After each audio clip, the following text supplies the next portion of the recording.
Now, the story of A.J. Buck goes far beyond the confines of his feud with the Stone Mountain Gang. Despite his Uncle Buck's warning, A.J. often found himself in need of honest work. One of his efforts to be a productive citizen came in his early 20s. On Memorial Drive in Decatur, A.J. had procured the position as produce clerk of the A&P grocery store. The store was near Ponce de Leon Boulevard. Ponce de Leon Boulevard was the red light district for Decatur. A.J. was fond of hitting the Jaguar Club after a hard day of stacking cabbage. Now, the A&P store was the mingling point of a variety of types, from the old money grand dames to the street hustlers and the button-down business types. A.J. was famous for many escapades in his short tenure as a produce clerk.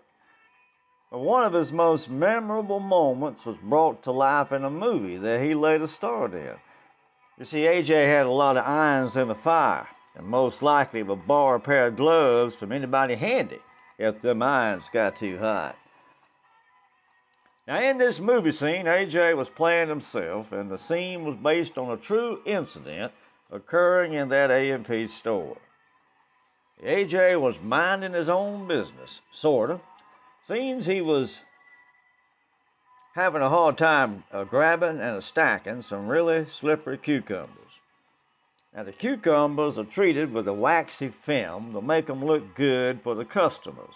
However, sometimes the wax combined with a little natural sweating from the storage makes the cucumbers as hard to grab as a greased pig.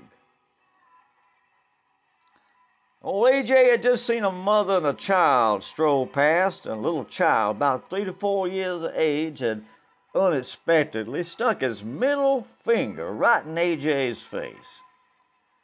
Well, I'm sure the child meant no harm. I'm sure that's true. But the instinct that his Uncle Buck had refined in A.J. to never take a slight laying down had kicked in. The A.J., on the first opportunity, when the child's mother wandered away a tad, A.J. waltzed over to the child's stroller, and he offered him a sample.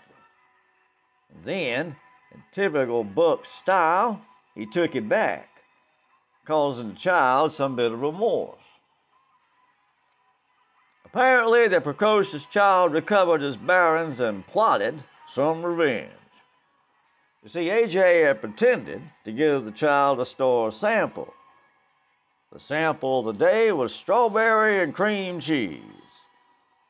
A.J. had taken away the strawberry, but he left the little tub of cream cheese on the stroller tray.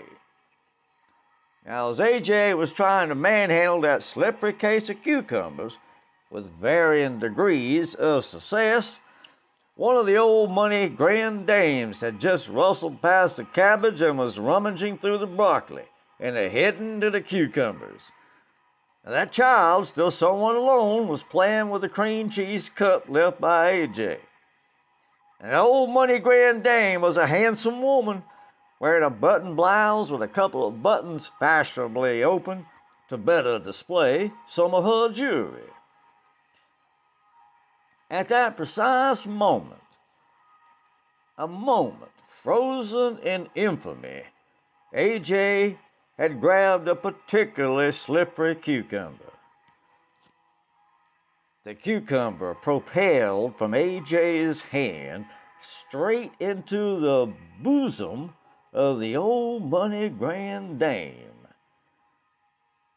It was at that instant, the moment of precocious revenge had been enacted.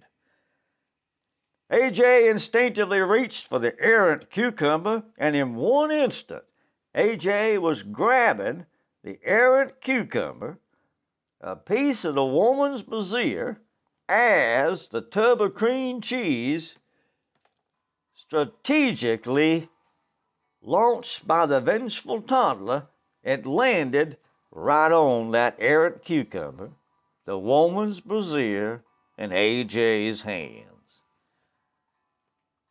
It was a most awkward moment in world history, there ain't no doubt. The spectacle was riotous indeed, and the next day A.J. was promoted to night shift, where even more bizarre events occurred.